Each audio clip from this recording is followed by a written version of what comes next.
Mm. Look, guys, at my super cute koozie. Look at his. Give a shout out to my girl Becky for making these for us. She loves us. I love her. So thank you. All right. So that all said, we are gonna go ahead and get started talking about what we're going to talk about today. I guess give you a little bit. So you can go ahead and start with that. Okay. It's the Ronald Butch DeFeo Jr. story. Those not familiar, it's their original, like where the Amityville horror, everything started out. This is what happened in the house before the Amityville horror, the Lutz's story. This is what set it all off. Right. All right. On November 13th, 1974, just a few days after my birthday, or after my birth, should I say, 23-year-old Ronald Butch DeFeo Jr. Reached out begging for help.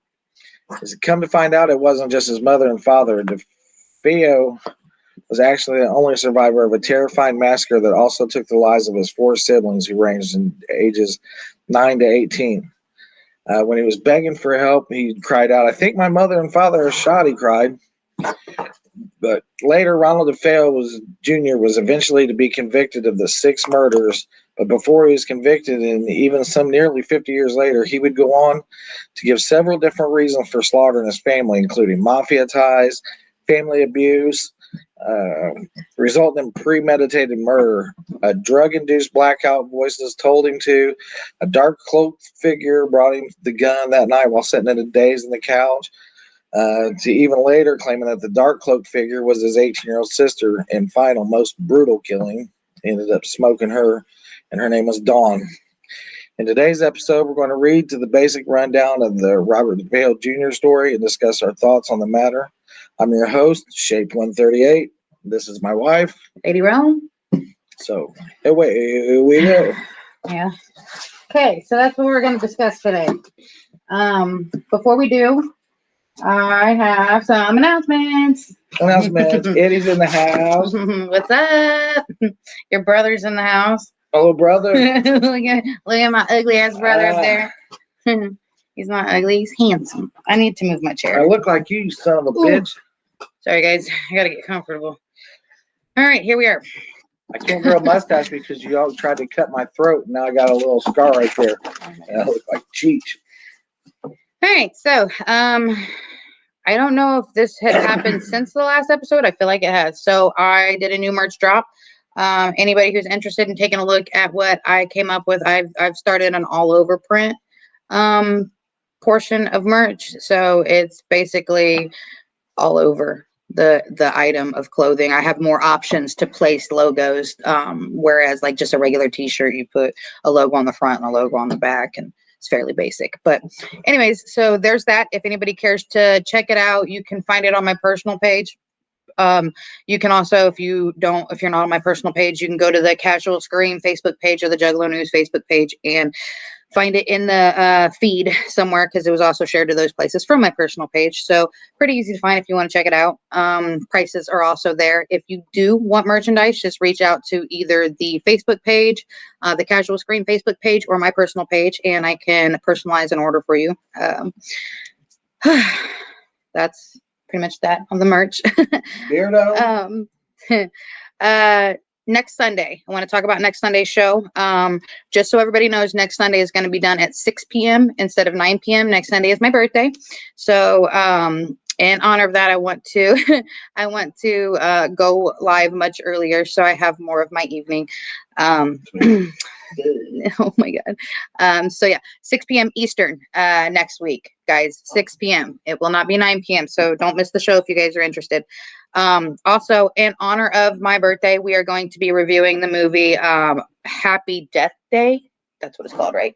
Yeah, Happy Death Day. I was looking for a decent, because I wanted to do another movie review, and I was looking for a decent, like, horror related birthday movie.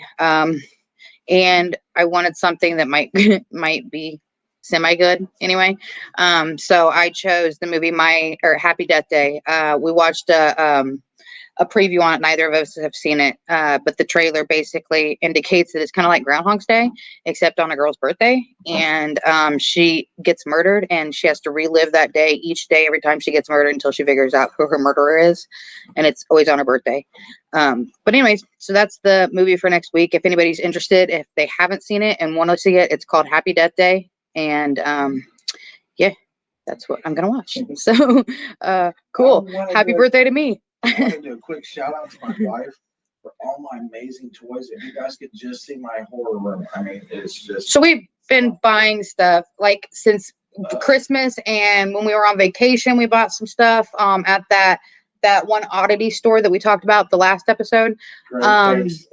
Yeah, and then so there's all kinds of stuff we've kind of been accumulating that we haven't done anything with, and like stuff we both got for Christmas, or we got each other for Christmas, and even some stuff up to that.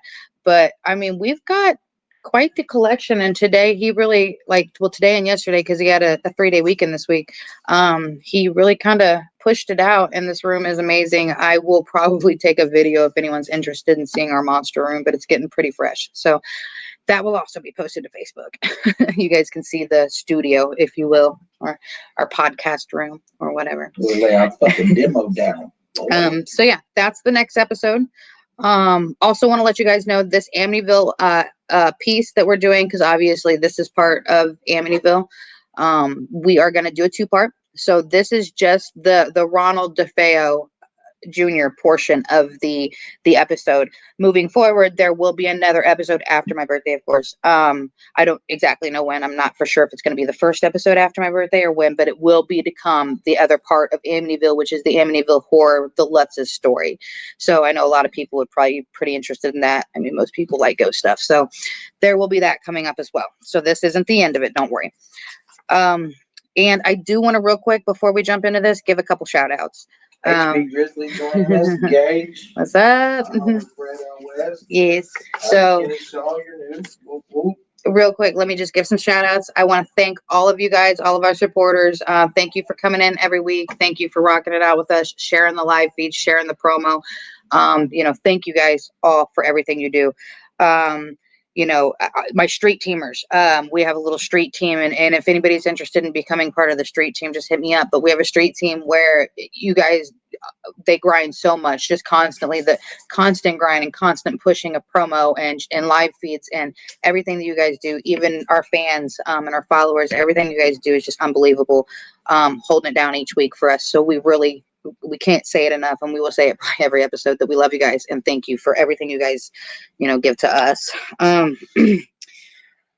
And also, again, I want to thank everybody for holding me down for this past month. This past month, as you guys know, I was in an accident, broke my wrist. This past month has been hell on me. So thank you guys all for being there for me in every way that you guys all have. I've had so much support and so many different angles. I've had people message me, comment, write it out with me, keep in touch with me, send funds to help, I've had people come and bring food, flowers, come in from out of state just to hang out for a day or a weekend. I've had people roll blunts for me. I've had so many people take so much care for us. It's just been so great. So we are very grateful for that too. So one day at a time, guys, we're getting there. My next appointment's the day after my birthday. So, and then lastly, I want to give an extra special shout out to our brother Hulk Hoagie. He made his demands. He had named his demands to show up to the shows and to attend the shows. And his demands were to bring a hoagie from Wawa, and he would do, a pack of Newport 100s, and a can of peach tea or peach twisted tea.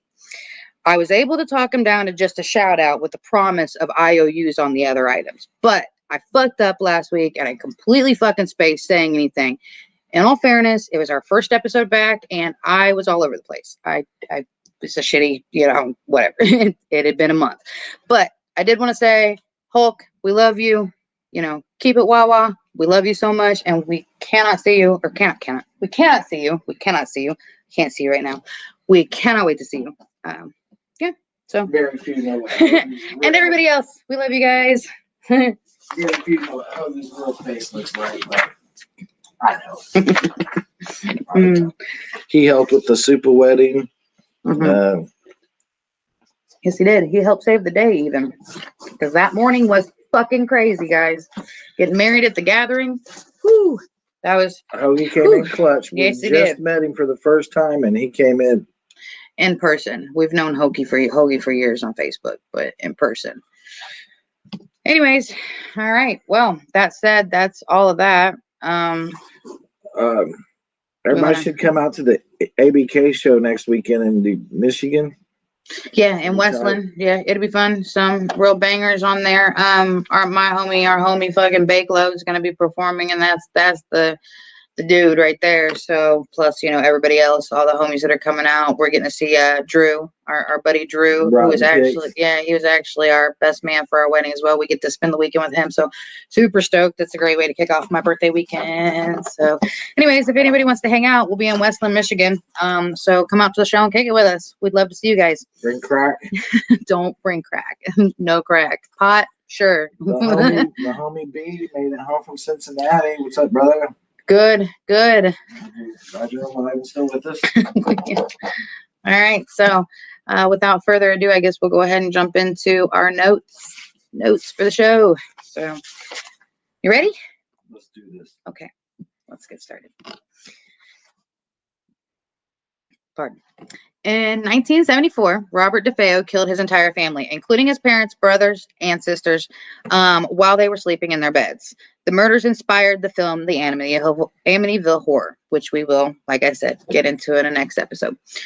He was born on September 26, 1951. Today he's 69. He wasn't. Yeah, he wasn't. Wait, no, he's not. Yes, he is.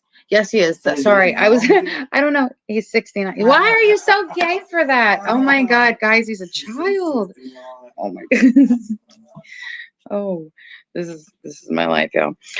Sorry, he was born. He is 69. Born September. I just walked right into that like a fucking idiot. Oh no, we're not going back to this. This was last week. All right. Born September 26, 1951. Brooklyn, New York. Despite of having a comfortable childhood in Amityville, New York, Ronald DeFeo grew up emotionally troubled. In 1964, he murdered his entire family as they slept. And then, like I said, the murders popularized several novels and including films such as The Amityville Horror, a True Story. Ronald Butch DeFeo was the oldest of 5 children born to Ronald, a successful car salesman, and Louise DeFeo, Ronald and Louise DeFeo. Ronald Sr. worked at his father-in-law's Brooklyn Buick dealership and provided the family with a comfortable upper middle class lifestyle. But he also served as a domineering authority figure and engaged in hot-tempered fights with his wife and children. Most frequent targets of the abuse were their eldest, Butch, of whom was much expected. It only got worse at school, where the overweight and brooding boy was a victim of relentless taunting from his classmates. As DeFeo matured, he began lashing out physically at his father as well as his new friend, as well as his few friends. His concerned family took him to a psychiatrist, but the visits didn't sit well with DeFeo, who denied that he needed help. The trips to the doctor stopped, and in their place, the DeFeos used the incentives of cash and presents, including a $14,000 speedboat when he was 14, by the way, in hopes that the gifts would please their troubled son. But the new tactic only made the problems worse. By age 17, DeFeo had become addicted to, or become a new tactic only make, but did I seriously just lose my entire fucking place? Sorry. Had become addicted to LSD and heroin and was expelled from school for his violent outbursts. In spite of his academic setbacks, the DeFeos continued to reward their son. At the age of 18, he had received a prized possession from his grandfather's car dealership with little to no expectations. He had also earned a weekly paycheck from his father, regardless of his attendance or job performance at work. DeFeo funneled his salary into the new car, another present for his parents, as well as guns, alcohol, and drugs. We're going to talk about the conflicts with his father. DeFeo's strange behavior seemed only to increase with time. He threatened a friend with a rifle during a hunting trip, then later that day acted as if nothing happened. He also attempted to shoot his father with a 12-gauge shotgun during a fight between his parents. I can relate to that. My brother shot me. DeFeo pulled the trigger at point-blank range, but the gun malfunctioned. His surprised father ended the argument, but was left stunned by the confrontation. The incident foreshadowed more violent events to come. After that, his father also became a fairly religious man. In 1974, DeFeo, feeling irritated by what he believed was meager salary, plotted methods of embezzling money from the car dealership. In late October, the dealership entrusted him with the responsibility of depositing more than $20,000 to the bank. DeFeo planned a mock robbery with a friend, agreeing to split the money evenly with his accomplice. The plan went off without a hitch until police came to the dealership to question him. Instead of calmly answering the officer's questions, DeFeo exploded in the rage. When police, suspicious that DeFeo was lying, asked him to come to the station to check out mugshots of possible suspects, he refused to comply. He's like, no, fuck that. I know what he looks like. He looks like me. Ronald Sr. began to suspect that his son had committed the robbery, but when he questioned his son about the lack of cooperation with police, DeFeo threatened to kill his father. It's like, man, stop asking me so many questions, Pop. I'll fucking kill you too. Yeah, basically. Okay, sorry. Was not paying attention. So as far as the murders go, in the early morning of November 13th, 1974, DeFeo acted on his threat. Using a .35 caliber Marlin rifle from his secret gun stash, he entered his parents' bedroom and shot them both while they slept. 35 caliber. Fuck, was he hunting? Hunting, literally hunting. He entered the boys' his brother's bedroom, shot them both in their beds. He ended by shooting his sisters point blank in their beds. All the murders took place within 15 minutes. DeFeo then showered, dressed for work, and collected his bloody clothing and the murder weapon in a pillowcase. He dumped the evidence in a storm drain. As far as his clothing and stuff, he had dumped the clothing and the towels and stuff in a storm drain. Tossed the weapon, the gun, into a nearby bank of water, and headed to the dealership to work at 6 a.m. Upon arriving at work, DeFeo had called home, pretending not to know why his father hadn't shown up for work, because they worked together. Saying he was bored around noon, because of course he could come and go as he pleased. He had left work and spent the day with his friends. He attempted to secure an alibi by telling each of the people he had visited they couldn't seem to reach anybody at home. So at around 6 p.m., now I've heard two different counts of this. I've heard that two different ways. First way is that he had around 6 p.m. had barged into a bar and exclaimed out loud that help. He said something like, hang on, I actually got it quoted somewhere. Are we going to get into the facts about people hearing the shots? Yeah. Okay. Yeah. I was about to say something. Yes. No. That's to come. Yeah, we're going to cover all that. He said he barged into the bar, like I said, and said, I think my mother and father have been shot. That's one way I've heard the story, but I've also heard a story the other way. And again, he has told a million different stories since all this, and we'll get into that. But I've also heard that around 6 p.m. he had called or reached out, called a friend, and act surprised and mock surprise, saying that someone had broken into their house and shot his entire family. So there's two different versions that I've heard, that either he's done it by a phone call or he did it by barging into the bar and telling his friends. I want to say he barged into the bar because they went back to the house with him, to the best of my knowledge, but the story it's been told different ways. So I just wanted to note that. I've barged into bars, but it wasn't over a murder. So the friends did come to the house and at the home and contacted the authorities. When the Suffolk County detectives questioned DeFeo about who he would suspect in these murders, he had told them that he believed a mafia hitman, Luis Fellini may have been responsible. DeFeo cited an old argument or an old grudge between the made man and the family over some work DeFeo did for him at the dealership. He then told police he had been up late watching TV and that he was unable to sleep, but he did leave for work early. He said he believed his family was alive when he left for work and then told them his whereabouts for the rest of the day. Of course, like I said, trying to secure that alibi.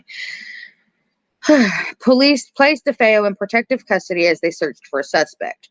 After police more carefully searched the family's house, DeFeo's testimony began to crumble. Finding an empty box for a recently purchased 35 millimeter or for 35 caliber Marlin gun in DeFeo's room, that gave authorities a moment to pause.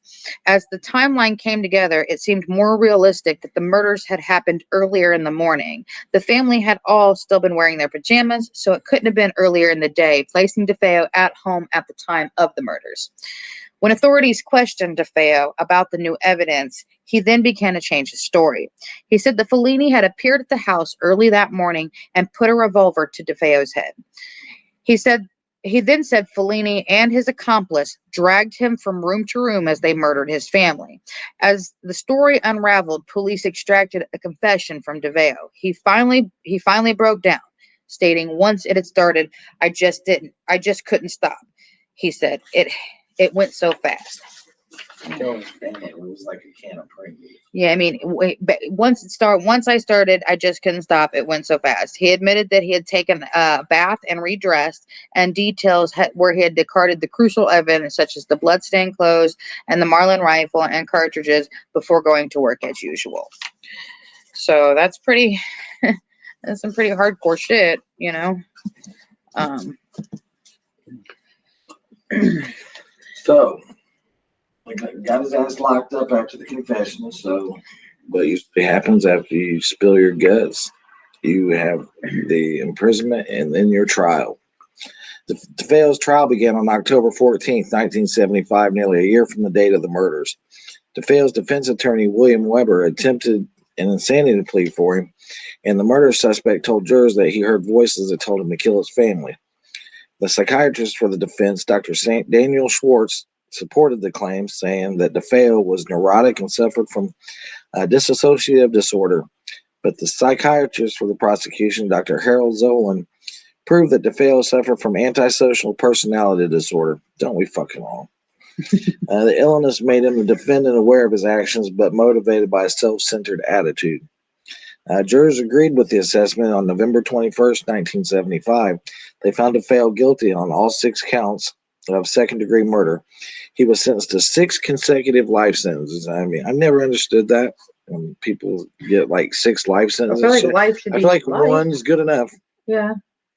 Unless you're like fucking immortal and you're going to live out those 6 lives. And like, hey, baby, I'll be home after 6 lives are up. He was sentenced to 6 consecutive life sentences and sent to the Green Haven Correctional Facility in Beekman, New York. His appeal to the parole boards have all been turned down. After his imprisonment, several novels and films appeared about the slayings. The first of them, entitled The Amityville Horror, a true story, was published in September 1977. The account followed the Lutz family, who lived in the DeFeo house after the murders. The story detailed the allegedly true stories of poltergeists that terrorized the Lutz family. A movie based on the book called The Amityville Horror was released to popular appeal in 1979. Fucking freaked moviegoers out. Oh my God. Out. People were having to get up and leave. This was literally right after The Exorcist. So I mean, people were traumatized already from The Exorcist, and then this was something for them to kind of like play off of. Not that it was like because of The Exorcist. I'm just saying in the timeline, as far as like horror flicks go, this was literally about a year after Halloween was released, so people needed a good movie to try to top that, but it didn't happen. It's fucking Return of the Jedi compared to the fucking Empire. Ain't happening. Subsequent remakes and sequels to the film include the 2005 film remake produced by Michael Bay, Transformers, and a factual account of the DeFeo tragedy in the book Mentality 3 in Amityville by Will Sabib. Real quick, I keep seeing you guys in the comments. We love you guys too. I don't want you guys to think that we're not seeing the comments. We're just reading the That's info. old Alabama. That's old Alabama. We Danny. want you to know we love you too. Love you, Alabama, Danny. Okay, so what do you guys think so far? And I mean, it's pretty bizarre. Like Danny said, dude, was fucking ice cold, man, ice fucking cold. So smoke your I fucking mean, family. here's the thing, like when he had done it, so like I said in the beginning, like in the intro when he was talking about it, he literally, once he started confessing, he gave so many different confessions and in interviews, like because we've watched quite a bit of interviews from him. In interviews since, he has talked about like one of the reasons that he lied and gave so many different stories on the matter and so many different like versions of how it went down was because that was part of his lawyer's advice to go for an insanity plea. So he literally came up because he said that the way his attorney had explained it to him is that if he told the same story over and over, that a sane person, that's what something a sane person would do. An insane person wouldn't be able to tell the same story over and over. So that's the reason he gave so many reasons. There's, I'm sure, also personal motive there because he was never sentenced to death. So of course he goes up for parole, and he has been shot down, as mentioned, every time. But he does go up for parole and still tries. And I think a lot of his different storytelling has to do with trying to convince anybody who will listen that there is a different version. Like I mean, he said that, I mean, he's even admitted to premeditated murder. He's admitted to he was going to kill his father. He knew he was going to kill his father, and that's because of all the years of abuse. I guess there was quite a bit of abuse that went on, and it went on with every child in the home, with the wife. He even in front of friends, like friends didn't want to come over to his house because they would have to witness that, and not just him beating on him, him beating on his wife, like in front of friends. And it like, was the 70s, man. Ain't nothing wrong with beating your kids a little bit, roughing them oh up a my little god, to that extent? No, he Hey. beat those kids. Hey, sometimes you gotta get beat. I guess. Listen, My kids are pretty like that kid fucking yelling in cool. Walmart the other night. I wanted to Oh drop yeah, kick well him with some fucking kids golf should get, cleats. I guess. Okay. All right, that's not Beat what I 'em meant. all. No, that's not what I meant. Some And kids, spare the rod. I do believe kids should be corrected. With the belt. No, absolutely no. Don't listen to him, guys, please, for the love of God. That's all we need is bad reviews. This guy beats his kids with belts. No, he doesn't. I would beat my kids. I'll beat your kids. Oh my God. Anyways, like I said, so premeditated murder, he's definitely admitted to. And he claims he admits to, first of all, he admitted to all of the murders originally. Anymore now, he won't claim that. That's not his claim. But previously in the beginning, his claim was that he had committed all the murders. After, of course, the mafia. But they blew that one out of the water real quick, the mafia story. But anyways, the family abuse, like I said, that was the main trigger. That's what he knew was going to happen. He said that he was in a drug, like he blamed drugs, because he was heavily addicted to drugs, then, which a lot of people were in the 70s, LSD and heroin. He also drank quite a bit as well. So, I mean, he was pretty out of it a lot, I guess. I've dabbled with LSD a time or two, and I never think about killing somebody. Ever. Like, there's never been the only time I've ever thought I've about looked at you a few times and just like, yeah, I'm like, No, he hasn't. The only time I've ever thought about like causing physical harm to somebody, and I wouldn't go as far as saying killing because I've never actually thought about killing somebody. But if I've ever been angry enough to cause physical harm towards somebody, I'm probably totally sober. Like, and that's part of the issue. I just need to like smoke and chill out. But anyways, so a drug induced blackout. He claims. He also claimed that he would hear voices, and that voices told him to do it. He claims that, and of course, he's told this particular story about the couch and the gun thing. He's told it in multiple different ways, either being sober or not sober. He's blamed it on drugs, so on and so forth. But he has mentioned that he was in a daze on the couch, like in a drunken, drug-induced daze on the couch, and a cloaked figure, a dark cloaked figure, was bringing him the gun and handed in the gun and basically asked him to do his bidding. So he did what the cloaked figure asked him to do. And then later, the cloaked figure became his sister, Dawn, whom he claimed it was Dawn, as the cloaked figure handing him the gun.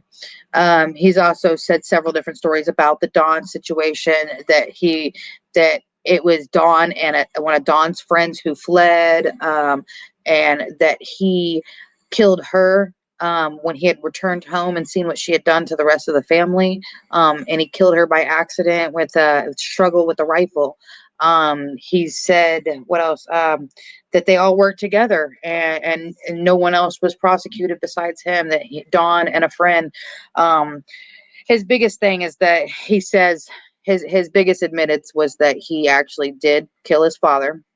And then his mother woke up and went to react to the gunshot and went to grab a gun that was on the side of her bed. And as she reached for the gun, he panicked and accidentally, I guess, killed her. And then after that, he told Dawn, "I got to get out of the house. I got to get out of here and thank." So he left Dawn. More guns in the house. He claims he had left Dawn at home alone with the shotgun while he went out driving to clear his mind and think. And when he had returned, that Dawn had went through the house and killed all of his siblings. And after killing all of his siblings, he went upstairs and found her still alive, obviously, grabbed the shotgun and ended up, or she had the shotgun still, and tried to shoot him. So he fought her for the shotgun then and killed her. That is his ongoing story, the most current that I know of interviews. But so there's been several. I mean, he's literally told so many, and that's probably the biggest reason he'll never, ever, ever get paroled, is because there's zero evidence. There was this much evidence that it might have been Dawn, literally this much evidence. And it was just because when they tested her dress, they had found residue on the gun, or gunpowder residue on her dress. But later stated that the forensics people later stated that just means she was in close enough proximity to the blast itself, that it could have just came from the barrel or the top of the gun and gotten on her because she was so close to it. But there's these 70s forensic teams, man. You get these 2020s fucking forensic teams. They had to tell you right where he was staying in, fucking how many hits of acid he was on. So shot first. That's kind of how that goes. The victims. Well, let's talk about the victims. The victims were obviously Ronald, his parents, Butch's parents. So Ronald DeFeo Sr., who was 43. Luis DeFeo, who was 43. His four siblings. Motherfuckers are 46. His 4 siblings: Dawn, who was 18, Allison, who was 13, Mark, who was 12, and John Matthew, who was 9. All victims had been shot with a 35 caliber level action Marlin 336 C rifle around 3 o'clock in the morning on that day.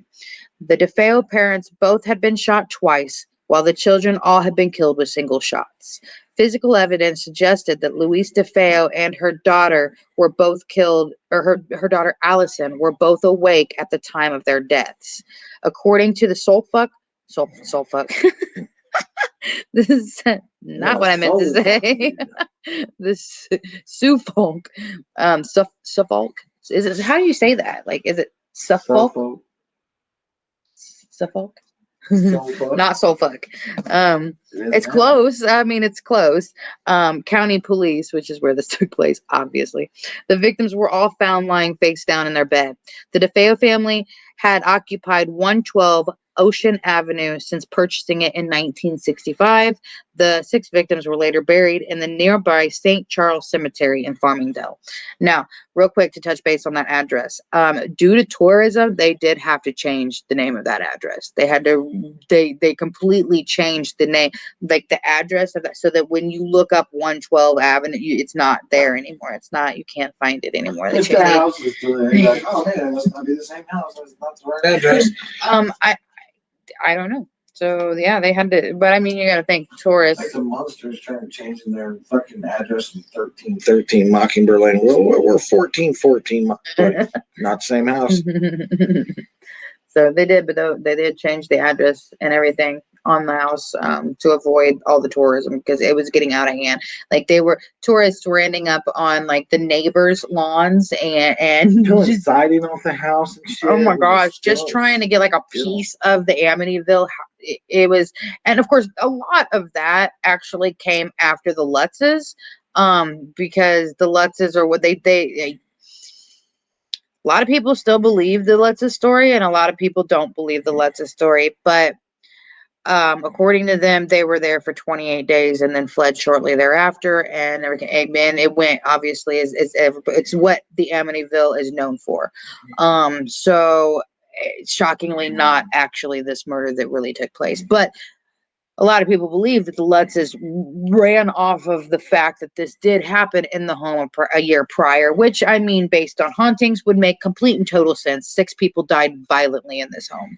So, but yeah, so that address had actually been changed years later, and it was due to tourism after the Amityville horror story got out. And then, of course, everybody knew about the history. It wasn't just local history at that point. It became much more like bigger history. And now of course you've got the internet right now.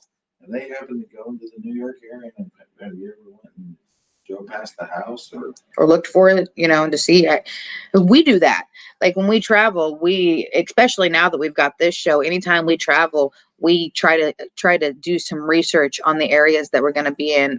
Like for instance, when we went to Georgia, which we knew Savannah was one of the most haunted places, but before we went, we did a lot of research as far as like buildings that we should have looked at and places that we should have, like the pirates house. That was a very famously haunted building. And we made sure that we made reservations and ate there.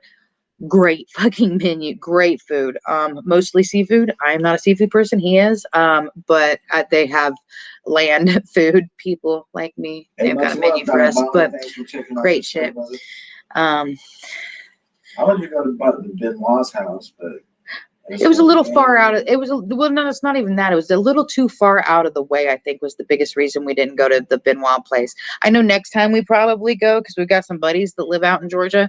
So next time we go, we'll probably maybe try to make a trip, just so that I don't care if it's gated. I want to still be able to drive past the Benoit house, because that's just what we do. We like to research and see. We wanted to do the devil's chair. We were going to do the devil's chair in Florida. We went there at night, and it's so fucking dark and scary, but we didn't go in because prior to, like, as we were driving, I started Googling it. Yeah, no, I was like, don't drive in there because it's technically closed. So I Googled it to try to figure out exactly where, because the cemetery was so dark that I didn't want to spend a lot of time in there, because the location is that the neighbors all watch this place. It's highly watched. But anyways, I started Googling it, and then I started seeing stories of people who had been there. And I was reading stories about go there at night while you're trespassing. You absolutely 100% will get arrested. You will get arrested. And I was like, nope, we're not going in there. So we did drive there. We drove around the cemetery. I wouldn't have gotten damn, didn't think about that. But anyways, yeah, so that is a thing. So if anybody's ever been there, and just let us know. Like, it would be cool to, and we will probably try to locate the house if we ever end up in that area. But yeah, also, if you guys ever go to some cool dope ass places that you think we should do a show on, just let us know, because we love traveling. And if the story's cool enough, we might be willing to travel just for the story itself. So yeah. Anyways, off subject. Let's get back on subject. So real quick, let's talk about the biggest controversy. The biggest controversy around all of this. And this basically is pretty much what kicked off the whole making him think that there might be something beyond in the home, was that the controversy behind these killings is that all 6 victims were found face down in the bed with 0 signs of struggle. And at first they had thought maybe he moved the bodies to that, like murdered them somewhere else and moved them to their bed. But forensics definitely showed that that was the place that the victims were all shot in bed. They were not shot and then brought to bed. They were shot in bed. So, like I said, all 6 victims were found face down in their bed with 0 signs of struggle, which I think is very weird and methodic at the same time. Kind of creepy if you ask me. But face down, no signs of struggle. The police investigation couldn't conclude that the rifle had not been fitted with a sound suppressor, but they did find evidence. And they found evidence of sedation, like sedatives, being administered. But and DeFeo even had admitted during his interrogation that he did drug his entire family. However, the autopsy report indicates that that's a lie. And per the doctor, the doctor even said, we did an exclusive toxology not only on the blood and urine, but all of the organs that were removed from the bodies, and that it turned up 0. There wasn't anything in their bodies whatsoever. No alcohol, no sedatives, no Xanax, no cold medicine, nothing at all. Not a trace in any of their blood. Nothing, though. Literally nothing. No heroin. I mean, he was on heroin. There was nothing in these people's systems. That means he was able to go from room to room with a 35 caliber Yep. rifle Mhm. and shoot each one of these people. Nobody. Not a single person woke up. Not a single person woke up. I wake up with one of my cats fart in the kitchen downstairs At 3 a.m. And not just that, but neighbors reported not hearing any gunshots at all. The only thing the neighbors heard that night was the dog, the dog, his name was Shaggy, Shaggy barking all night long. That's the only sounds. And they tested this. Forensics tested this gunshot, and it was heard inside of a home 5 blocks away. 5 blocks away when they tested this theory. 5 blocks away it was heard. But yet nobody, not anybody within the home and not anybody outside of that home, no neighbors, no nothing, heard a single sound that night from a gun. We have a gun range that's about 5 miles away, and I hear them all day long popping off rounds. That's like 5 miles away. I hear that shit. Neighbors didn't hear a 35 fucking caliber rifle from next door. So I mean, how is that even possible? That is some really weird shit. I mean, and I'm not saying that the house, I mean, he had said that voices told him. So I mean, he plays like there might be something beyond, but that is pretty bizarre, and there is no denying that. Take a shotgun shell and throw it faster than the fucking speed of light into their backs. Then that's not a thing. Fucky. That's not a thing. So yeah, I mean, it's pretty crazy that happened. DeFeo, he had a real volatile relationship with his father, but the motives for the killing still remain fairly unclear. Even, I mean, like I said, he did say a lot of parental abuse, like family abuse that had taken place. He was pretty rough on his kids and stuff like that. But there was also like this insurance policy. Or not his father had an insurance policy, but there was also that like the just I don't know. I don't even know what I'm trying to say, really. But really, truly, ultimately, everything just seems really unclear too as to why he did it. Mainly because there is no straight story. Even, I mean, I guess I could see if he was beating on his kids, why that would push him to want to. It was almost like he was set up for it. Like I've heard stories. There were people who even claimed that when he was a year and a half old, that his father, they were like in church or something, and his father was like the baby, he was a year and a half old, so he was like fussy and tired and like whining and stuff, and his mother was trying to like console him and calm down, quiet him, but it wasn't working. And I guess Senior had taken Junior and slammed him into the chair or something like that, and the stunned child, I mean, it worked. The stunned child stopped crying. We don't condone that. But It worked. yeah, but yeah, so I mean, from a very early age, he was extremely physically abusive. Um, but yeah, so that's pretty much the story. Um, there's not a whole lot really else. Oh boy, what do you think? If you want your kids beat, just hit me up on Oh my PayPal, God. and I'll come. There and meet them outside their school and give them a fucking workout. He won't. It's my PayPal.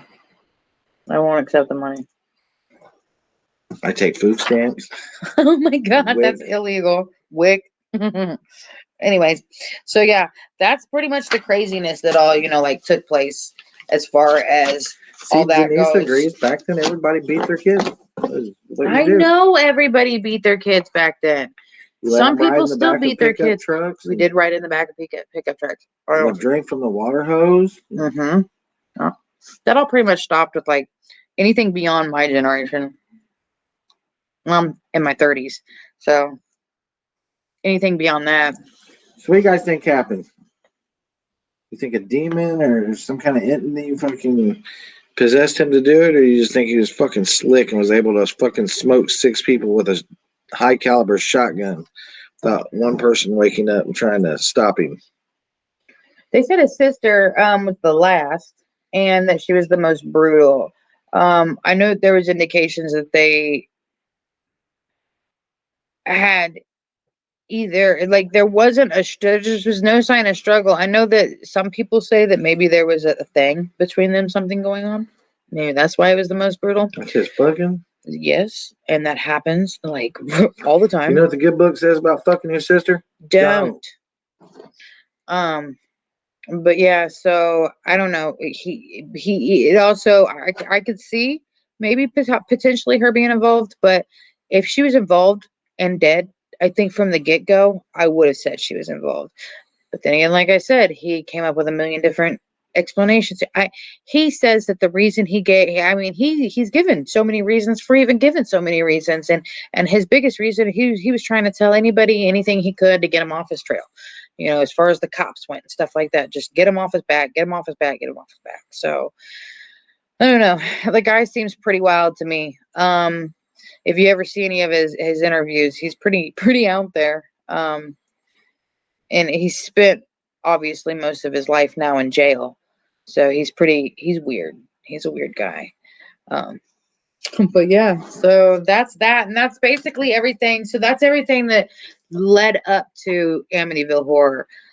So now beyond this, which is something we're going to get into in a completely different episode, we're not even going to go into it. But as far as foreshadowing goes, beyond this, the house sat, if I'm not mistaken, for about a year. And beyond that, a family, the Lutz's family, purchased their dream home for substantially less than it was on the market. They got a for their dream home, as they said, it was a steal. So they purchased the home, they moved in, and it literally took evidently zero time at all for their torment to begin. And they claim they were in that house for 28 days and fled. If I'm not mistaken, they fled with leaving all their belongings and everything behind and never looked back. But then there's so much controversy behind that. So that's going to have to be a different episode. Like I said, we will definitely discuss it. To the viewers, would you live in a murder house that you knew, like there was Like if you mass knew? murder? I think I could, as long as it was cleaned up. I know a lot of states have to disclose it if a murder happened. Some of them have to disclose it within a certain amount of time, and then if it's beyond that, like say 5 years or something, they no longer have to disclose it. And I know some states don't even have to disclose it at all whatsoever. So we thought our house had a boogeyman in it the other night. Lights were flickering and shit. Come to find out, it was just an ice storm up by like Fort Wayne that was affecting the power grid all the way down here. So I do believe there's something attached and is here, but I don't think whatever's here is malicious enough to do anything like that. So yeah. But like he said, there was some shit, there's some buggy shit going on, and the lights just kept flashing, and I was like, bro, I'm not gonna do this, because I had experienced sleep paralysis the night before, and I don't know if anybody here has ever experienced sleep paralysis, but I did, and then that, and I was like, no, not doing this. I'm about to sage the shit out of this house. But turns out there was a snowstorm coming and an ice storm, and it was hitting up. What would that be? Northwest, northwest of us, a little bit north, slightly west. Yeah, slightly west. yes, Denise. Anyways, we Mom's house is fucking haunted as fuck. I've heard. I was I've asleep heard in stories. bed one night, and Ronnie came and sat down at the end of the bed and grabbed my foot and said, "Thanks for taking care of shit around here," and got up and went out of the room. The fucking dogs. Our mom has lots of dogs, and sometimes I would just come out and they would all just be looking up in the air. And I was like, what the fuck? I'm out there with fucking 27 posts just looking up like another dumbass. Like, what the fuck? That house, totally haunted. Totally haunted. Walk through it, and our mom likes to keep the fucking heat on temperature hell. You walk through, you just walk through cold pockets, and it's a nice fucking house. So it's not like it leaks, pretty big like indicator windows leak or anything. You just walk through and you just hit cold patches as you walk through. It's just like, oh shit. Sometimes being out there at night by myself, man, I was like, fuck, I got 27 dogs to throw at this monster or whatever's coming to get me. After that, I'm on my own. Pretty spooky out there. But yeah, I don't know. I don't know. I don't know if I would or not. I would probably be genuinely, possibly a little spooked. I not because of the murders itself. That's not the issue. It would be anything attached. Yes, and In any also, sort of malicious way. I've dealt with spirits and dealt with that sort of stuff. I believe. I am a believer, and I believe that I have dealt with it my entire life. So I've dealt with it, but do I want to intentionally live somewhere where there might be some very disgruntled? No, I don't think so. And no, so I don't know if I would or not. To be honest, I think I wouldn't be scared to like visit, but I don't know if I'd be able to live there. So that'd be a big risk for you me. know what I mean? It'd be kind of like Pennsylvania. I went there once, and that was good enough. Yeah, one and done. We always talk. Our Pennsylvania fans are gonna be like, "Fuck us, man." I don't hate Pennsylvanians. I hate Pennsylvania. It's just not a fun place to drive. Anyways, they charge you $80 in and out to fucking visit said Pennsylvania. well, that was this episode. Holy shit, there wasn't a whole lot to discuss, I guess. Not as much as normal. Normally the show's a lot longer. Sorry guys. We hope you enjoyed it. We hope it was informative. I had fun. Yeah. I hope I can figure out the YouTube thing. You want to tour the horror room? They show it with the computer. I am not. I want to see fucking showing them with the. It's no. I will upload a video. I'm gonna take a video and upload it to my personal Facebook. I'll share it to the casual screen page if you guys happen to not know me on Facebook.